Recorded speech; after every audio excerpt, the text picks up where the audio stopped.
इस बार उसकी भोली प्रार्थना से रामेश्वरी का कलेजा कुछ पसीज गया। वे कुछ देर तक उसकी ओर स्थिर दृष्टि से देखती रहीं। फिर उन्होंने एक लंबी सांस लेकर मन ही मन में कहा, यदि यह मेरा पुत्र होता तो मुझसे बढ़कर भाग्यवान स्त्री संसार में दूसरी ना होती। निगोड़ा इतना सुंदर है और कैसी प्यारी प्यारी बातें करता है। जी चाहता है कि उठाकर छाती से लगा लूं। यह सोचकर वे उसके सिर पर हाथ फेरने ही वाली थी कि इतने में मनोहर उन्हें मौन देखकर बोला, तुम हमें पतंग नहीं मंगवा दोगी तो ताऊ जी से तुम्हारी शिकायत करेंगे।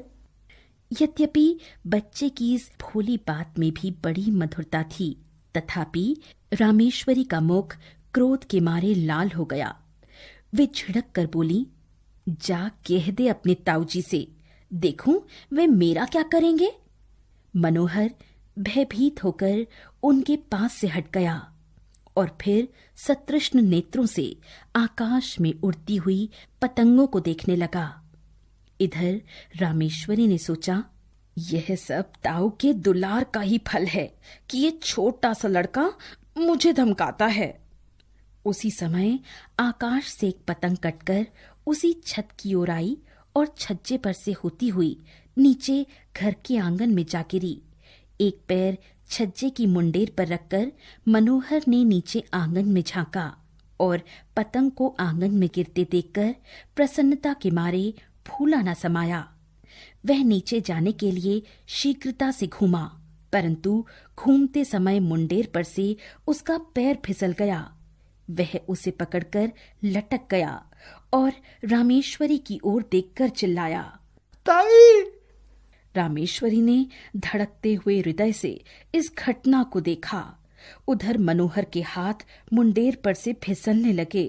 अत्यंत भय तथा करुण नेत्रों से रामेश्वरी की ओर देखकर चिल्लाया, अरे ताई! रामेश्वरी की आंखें मनोहर की आंखों से जा मिली। मनोहर की करुण दृष्टि देखकर रामेश्वरी का कलेजा मुंह को आ गया। उन्होंने व्याकुल होकर मनोहर को पकड़ने के लिए अपना हाथ बढ़ाया। उनका हाथ मनोहर के हाथ तक पहुंचा ही था कि मनोहर के हाथ से मुंडेर छूट गई। वो नीचे आ गिरा। रामेश्वरी चीख मारकर छज्जे पर गिर पड़ी। रामेश्वरी 1 सप्ताह तक बुखार में बेहोश पड़ी रहीं। कभी कभी बड़े जोर से चिल्ला उठती और कहती, देखो देखो वह गिरा जा रहा है, उसे बचाओ, दौड़ो, मेरे मनोहर को बचा लो। कभी कहती, बेटा मनोहर, मैंने तुझे नहीं बचाया। हाँ, मैं चाहती तो बचा सकती थी, मैंने तुझे नहीं बचाया, मैंने देर कर दी। इसी प्रकार के प्रलाप वे किया करती। मनोहर की टांग की हड्डी उखड़ गई थी, हड्डी बिठा दी गई। वह क्रमशः फिर अपनी सामान्य स्थिति में आने लगा।